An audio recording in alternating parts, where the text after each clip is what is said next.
Good morning. My name is Jill Thompson, and I'm your worship associate this morning. Welcome to those of you who are here with us in person at the Unitarian Universalist Church of Roanoke, Virginia. We extend a special welcome if you are joining us for the first time.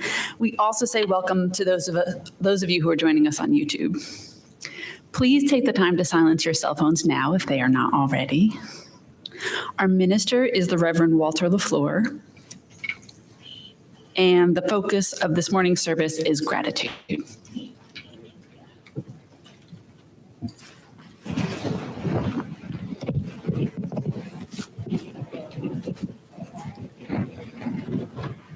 As is our tradition in this congregation, we ring the bell 7 times in honor of our 7 Unitarian Universalist principles.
Good morning.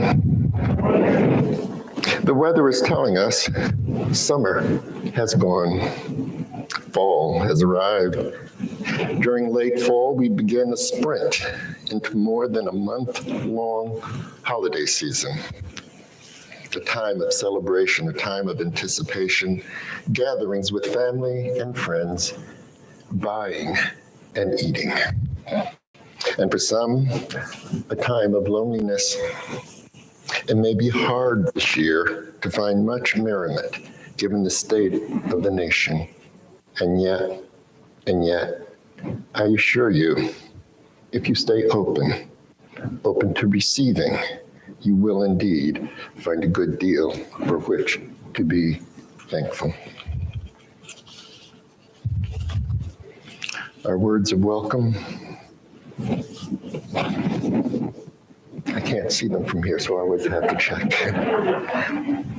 Whoever you are, whomever you love, however you express your identity, whatever your situation in life, whatever your experience of the holy, as you come seeking love, your presence here is a gift. Whether you are filled with sadness, overflowing with joy, needing to be alone with yourself, or eager to engage with others, all who welcome all are welcome here. Our chalice lighting words. With open eyes, open ears, and open heart, you will notice that you are the recipient of many gifts, gifts that are given unearned.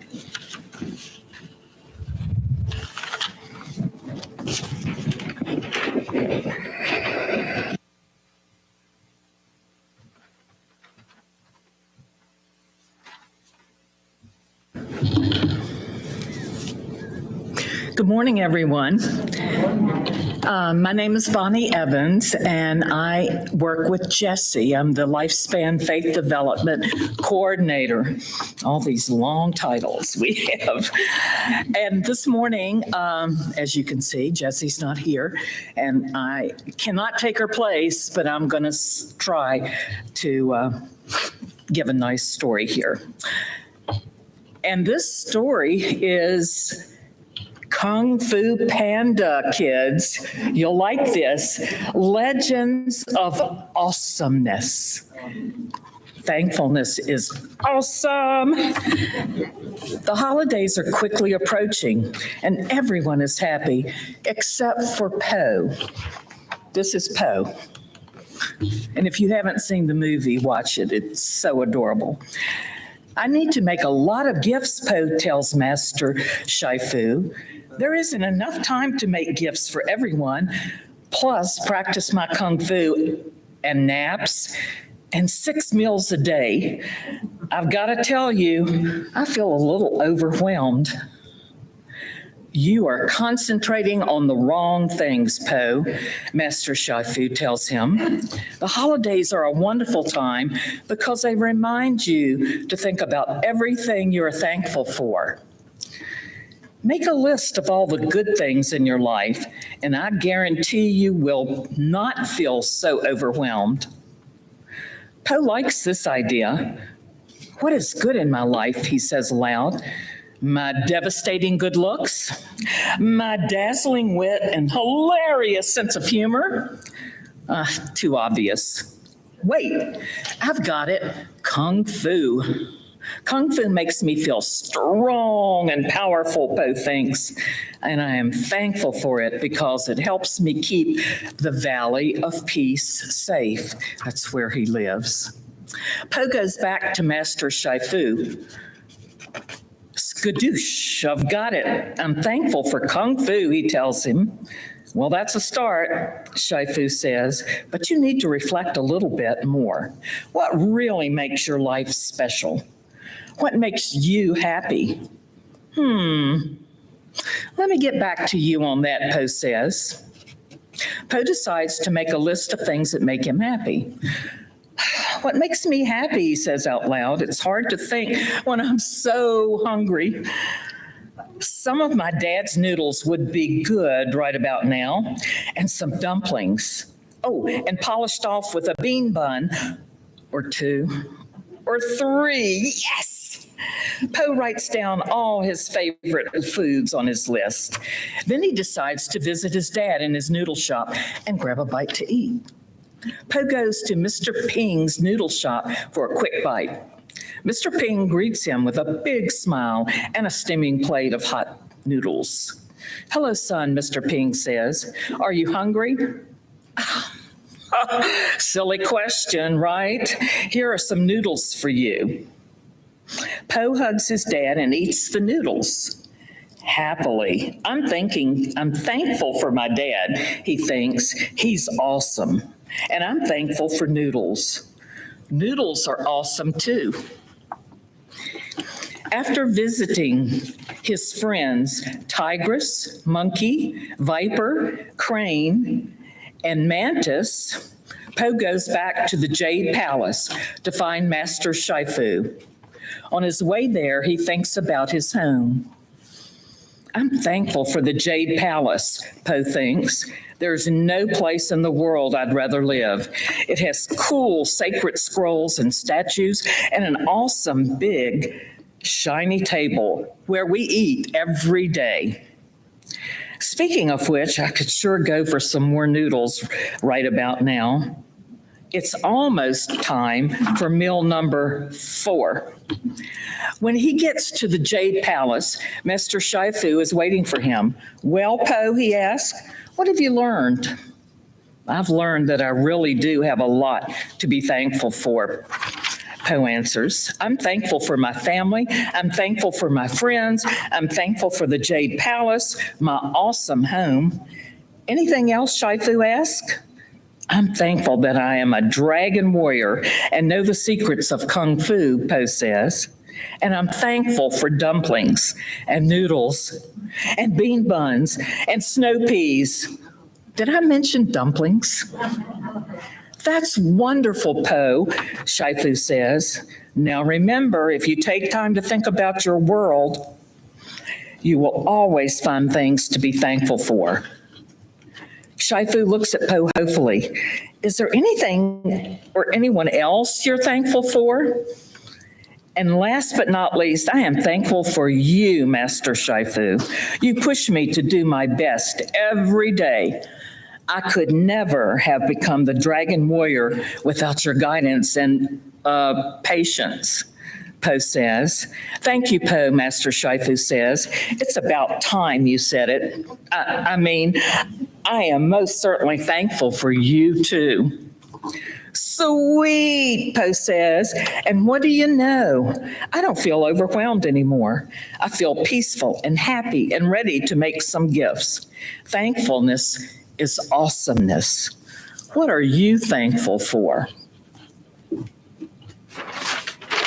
some of you this morning were gracious enough to write on the board out front as you came in what you're thankful or grateful for right now. And it's sticking together, which I didn't realize it was. I agree. Thank you, Jill. So,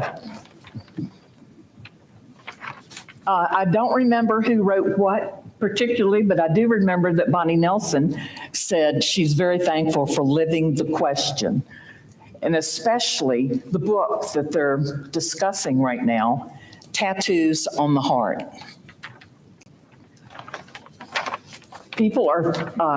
Someone is grateful for booster shots, wonderful home health care, great health for self and family, a good night's sleep, yes, moonlight, sunsets, crisp, cool fall days with colorful red and golden leaves, music, airplanes, best friends in faraway places, vaccinated family visiting for Thanksgiving. And just a quick aside, I'm the one who wrote bracelet. Yes, I'm grateful for the bracelet that I'm wearing today. This bracelet was given to me yesterday at my husband's aunt's funeral, who died when she was 99 years old. This bracelet was given to her by my husband's father in 1944. It's from Persia, circa 1930s, 40s, so you can see how old it is. It's hand painted and it's called a story bracelet. Each of the 7 panels tells a different story. And I'm going to research and find out what the story is. But it is from Persia, which of course is now Iran. So maybe my father-in-law got it. He was in the Navy, so maybe during that time, I don't know. But I am going to research it, so I'm very grateful. How many of us have been given a gift at a funeral?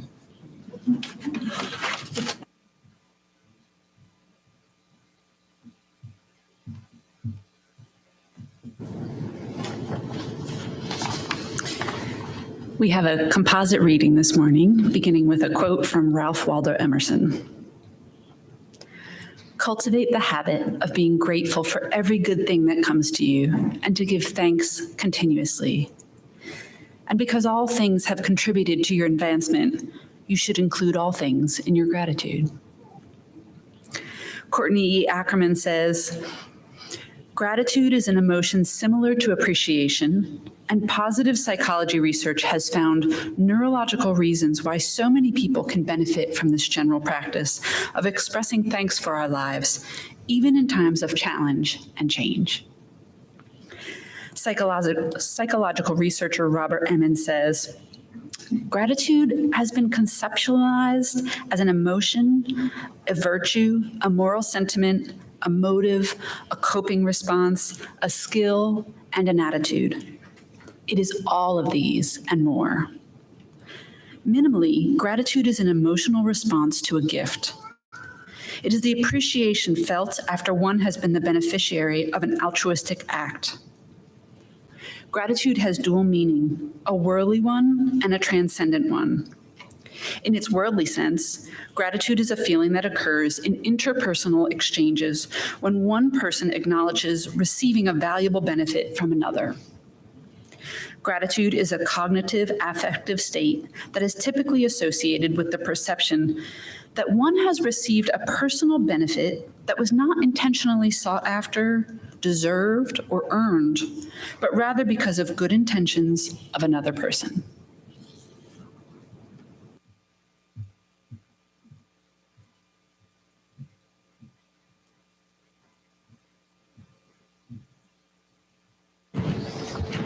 Good people, 'tis the season of giving, even if we're starting a little bit early this year. 'Tis the season of giving, and we are looking forward to our time of receiving and giving back thanks to you. The offering will be greatly received.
We are grateful for your gifts. We're grateful for your presence, and we're grateful for all you do for this community. Thank you.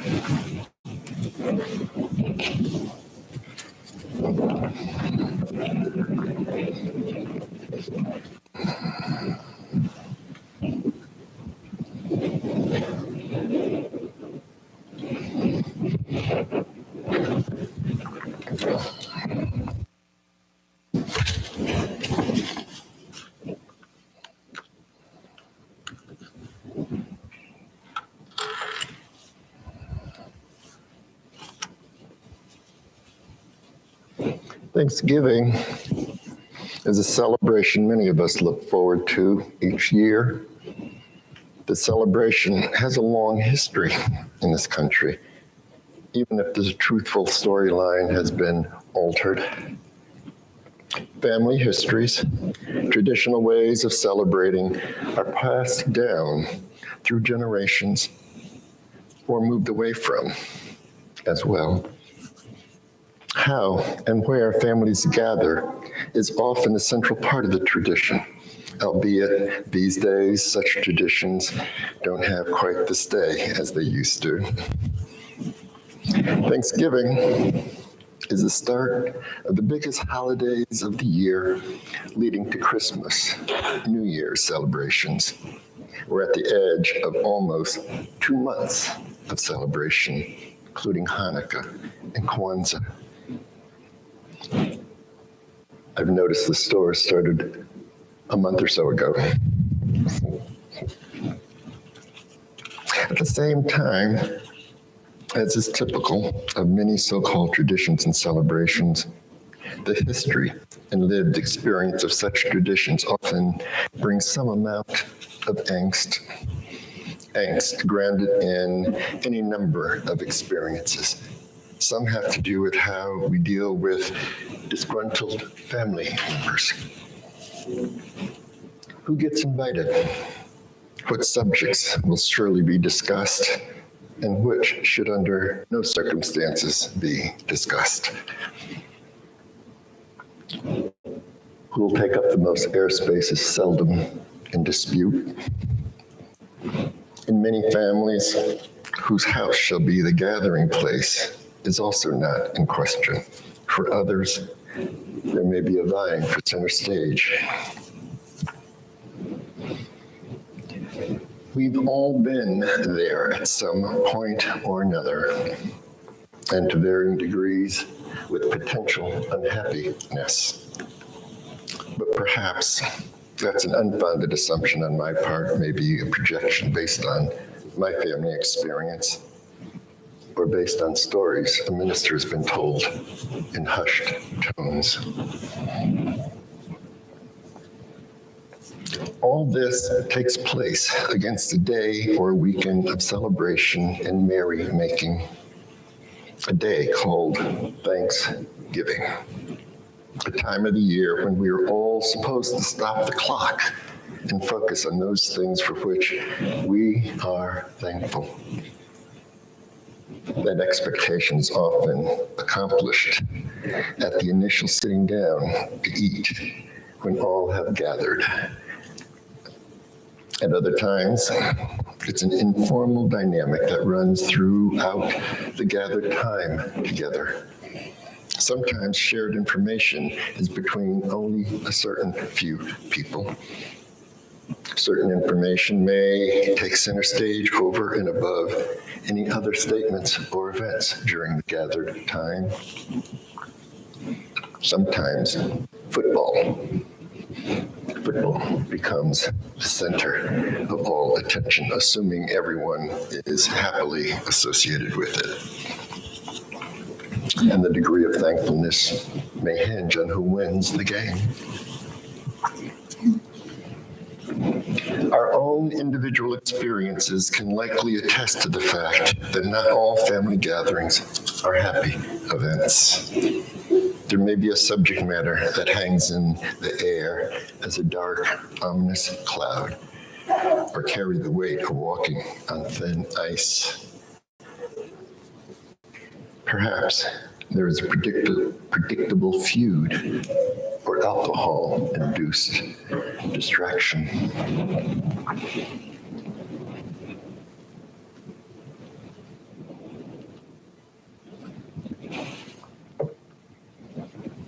Overall, there seems to me often there is not a lot of focus on that for which we are thankful. I'm not even sure the notion of being thankful is a cultural normative experience these days. So much seems to be taken for granted by so many. There are those who seem to feel entitled to have what others might be thankful for. I sometimes wonder if people tend to just accept what is as it is without thought or reflection. It seems many of us are simply unaware, blind, unconscious of our relative fortunes. I think of the many children these days who grow up with mini computers held in their hands from the age of 2 or 3 years old. They're not likely to learn to feel thankful for what they have. We learn at an early age. I wonder if we as Americans, at least those not on the lower end of the economic ladder, have simply become used to having as an everyday circumstance, the absence of which, of course, would undoubtedly not be mistaken. So this is the time that I want to shine a light on the issue, on the dynamic, the experience of being thankful. How many of us have a conscious awareness of thankfulness on any kind of regular basis? That feeling of appreciation for what we have or what has or has not happened. The Oxford Dictionary defines the word thankful as pleased and relieved. So thankfulness applies to feelings of being pleased and or relieved. As in, I'm glad we didn't get blown off the road. The winds were so strong. I'm thankful we didn't end up in a ditch.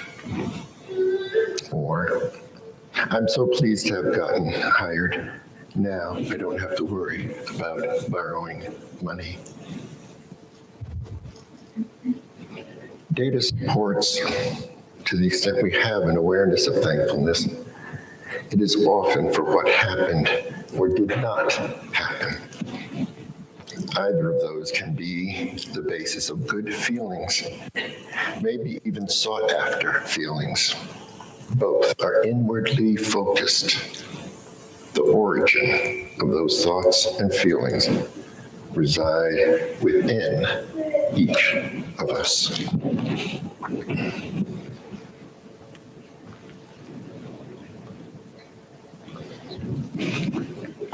So I'm going to contrast thankfulness for what did or did not happen with the meaning of thanksgiving, giving thanks.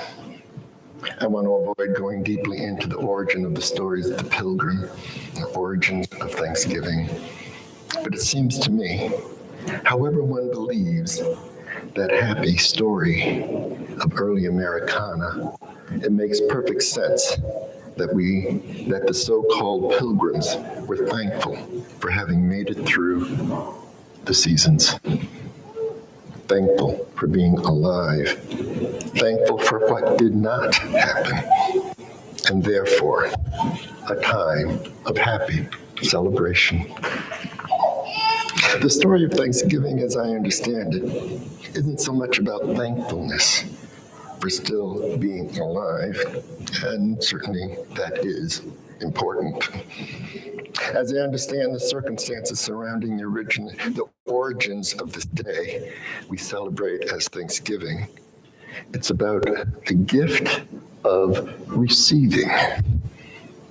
It's about the pilgrims being grateful for what had been given by the native people.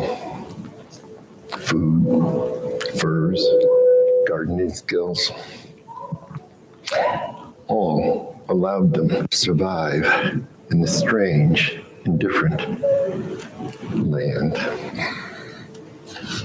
The celebration was, or should have been, about being grateful for the gift of compassion, the gift of life in a very real sense, given by the native peoples.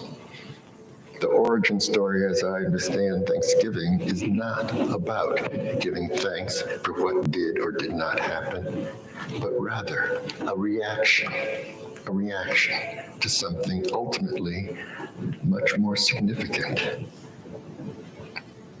Thanksgiving is about being grateful for what had been given. It's not about pleasure, a feeling that originates internally within each of us, but rather a response to the external. Gratefulness is a response to that which had been offered or given unbidden. Gratitude has its origin in the external world. It's a reaction to receiving something of value, material or otherwise. Receiving something that has not been earned, purchased, or bartered as a gift. We can be grateful for being let into a line of traffic, for example. We can be grateful for the beauty of a full moon. We can be grateful for the kindness offered at the grocery store. That is, if we pay attention, if we're open to receiving. We can be grateful for a compliment, grateful for being seen. If we're open to the gift of receiving, that is, if we're open to allowing the external to impact us, if we let the outside in. Gratitude is a powerful emotion. Its benefits are almost innumerable. Gratitude shown to another is the stuff of relationship building. It's the gift of from another human being, an acknowledgement of their existence, an acknowledgement that they matter, an acknowledgement of a gift received, rather like a thank you note given in person. Gratitude is a gift we can give to ourselves. One cannot be angry or upset and experience gratitude. The experience of gratitude calms our nerves, slows our breathing, lowers blood pressure, opens our hearts to life. It alters our experience of life. It infuses our lives with a sense of well-being, perhaps even happiness. It invites others into a deeper sense of themselves, For if they are touched by your gratitude, they become more in touch with a deeper sense of themselves. It's a reciprocal kind of dynamic. Imagine the impact just one person open to gratitude can have on a small group of people who in turn experience gratitude in their own lives, who then touch another. Just imagine the power of a smile if received with gratitude. Imagine it can open another to a deeper sense of themselves.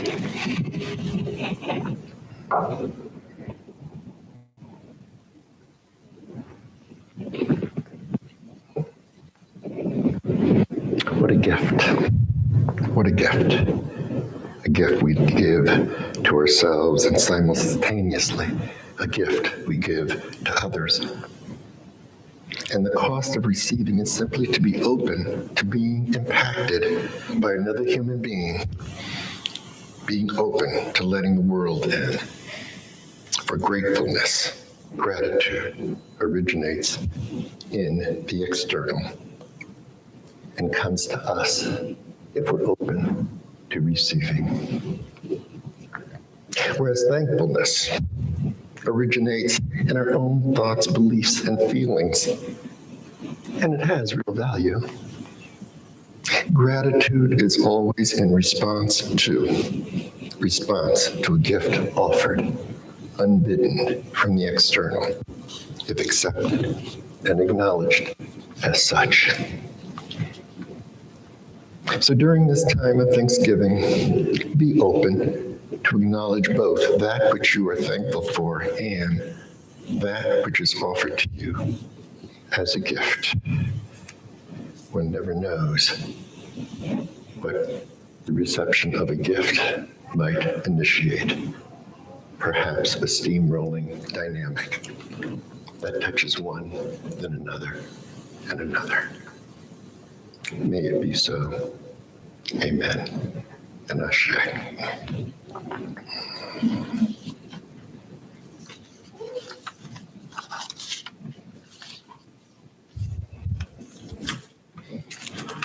Do we have lifelines?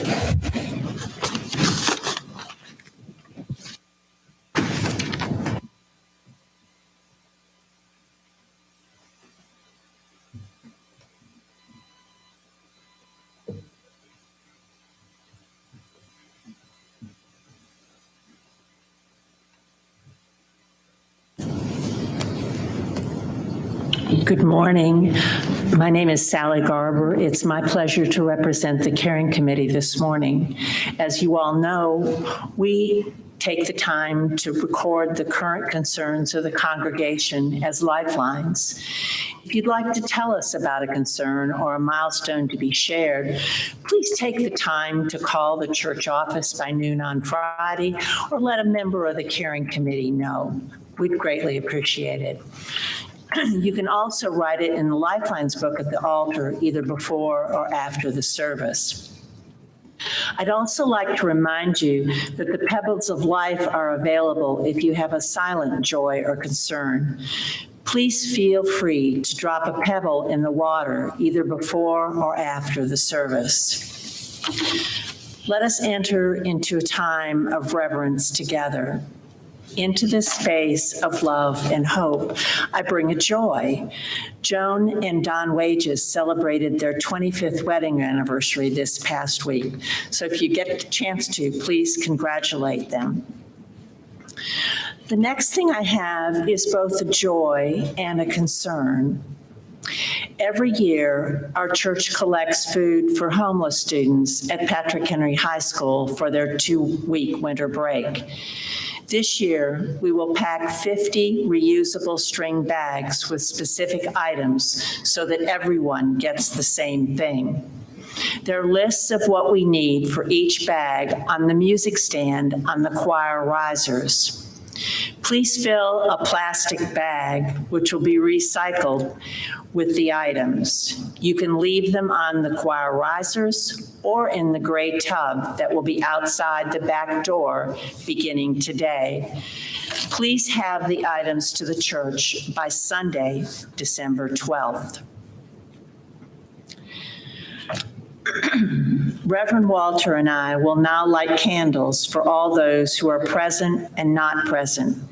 As we do this, let us take this time to be together in meditation, prayer, or reflection for all those people and events in our lives that move us.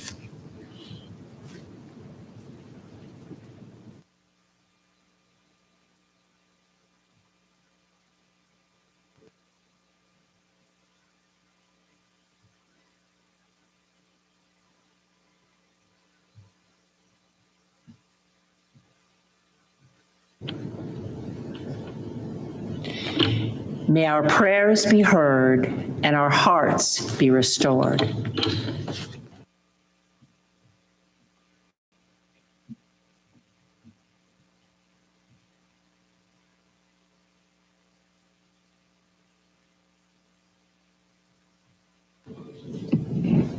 Join me in a time of prayer.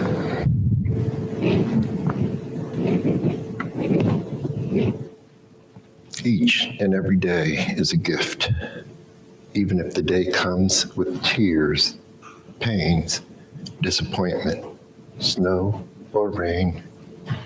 Each day is a gift, an opportunity to discover yet one more thing that life has to offer, even if cloaked in something other than wrapping paper. Sometimes the gifts of life come wrapped in experience rather than paper, rather than smiles and laughter, other than from friends and family. It seems highly unlikely that each of us is the recipient of gifts in every day. Sometimes they're obvious, verbally wrapped, if you will. But most often, they come with subtlety, a warm smile, recognition of the inner you, appreciation of what you bring to the world, the way only you can see and say things, or simply letting you in during heavy traffic. When you are appreciated simply for being you, being consciously grateful is a gift, simultaneously to the outer world and to your inner being. Practice gratitude. Help to make a healthier inner and outer world. Amen.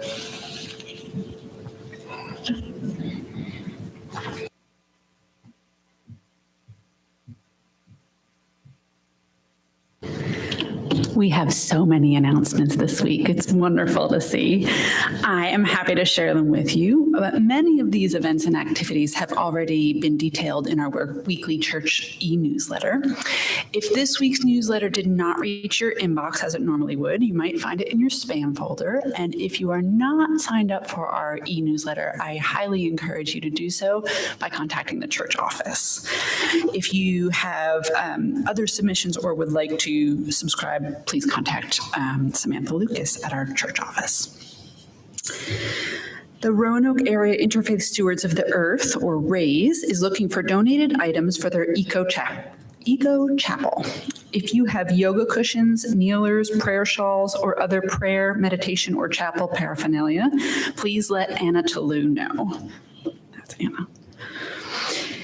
The Green Team's climate change rally is today from 12:30 to 1:30, right out here at the corner of Brandon and Grandin.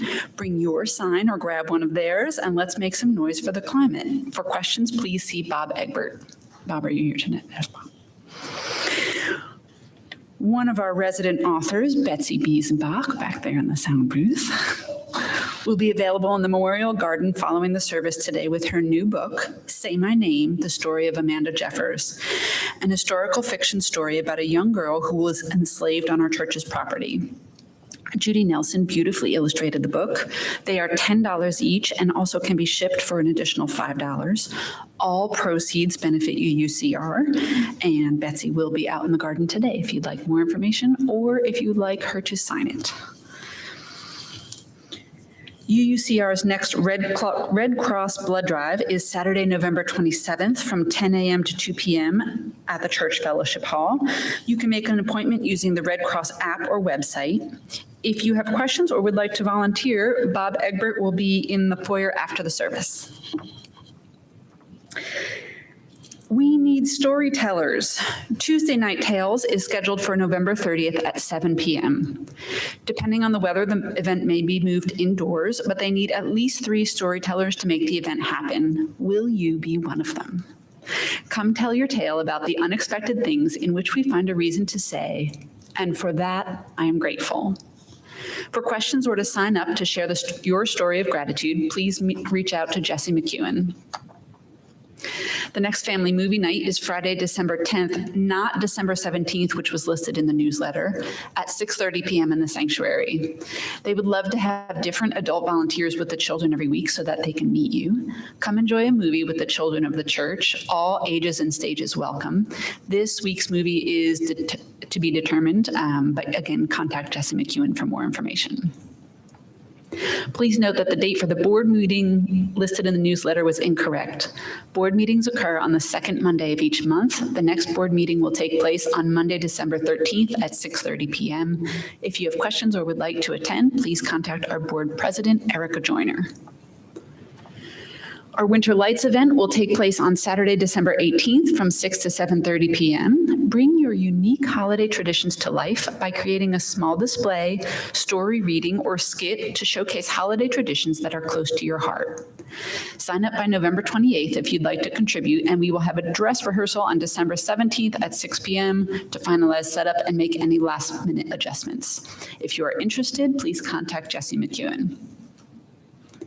Mark your calendar for a special event benefiting UUCR. A celebration of poetry will be held here on Sunday, January 9th at 2 p.m. and will feature local poets whose faces you'll likely recognize, reading their original works followed by open mic. The event is free, but donations are encouraged. Masks will be required except for the poets while they are reading. To find out more, please contact Mary Reedus. Maya Bowler and Walker Hartman have designed and printed bumper stickers in support of our fight against climate change and COPA 26. The bumper stickers read, "Stand with Greta," a reference to Greta Thunberg, a Swedish environmental rights activist. They would like to make them available for free to anyone in the church who would like one. Walker will have them in the garden after church. And finally, I'd like to introduce our temporary office administrator, Samantha Lucas. I believe, is that you in the back, Samantha? Hi, Samantha. Come on up. Samantha's here with her children today. She has recently returned to Roanoke. Come on up so everybody can see you, Samantha. Give them a wave. Oh. 2 children. Everyone can come on up. We'd like to meet all of you. Yes, come on up.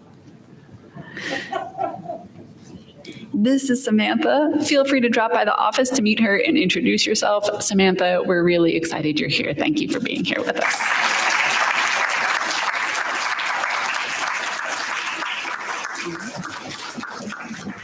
Who are the children? This is Lorelai, my daughter, and this is Flynn. Welcome, Lorelai and Flynn.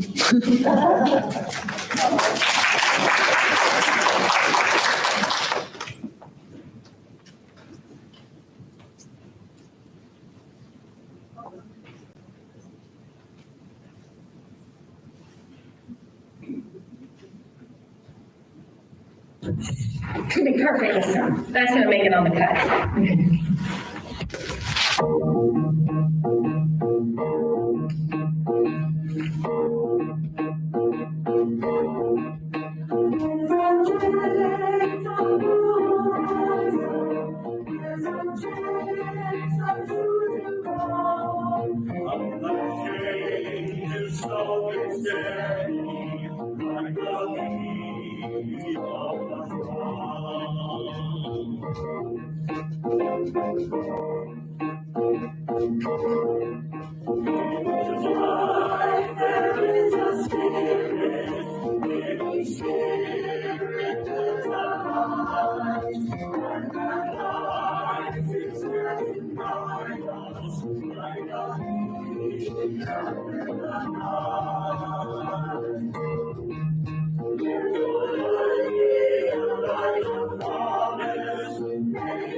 Know that you are a blessing. Share the blessing that you are with the world, and be open to receiving the blessings that you are offered. Go into your week in peace.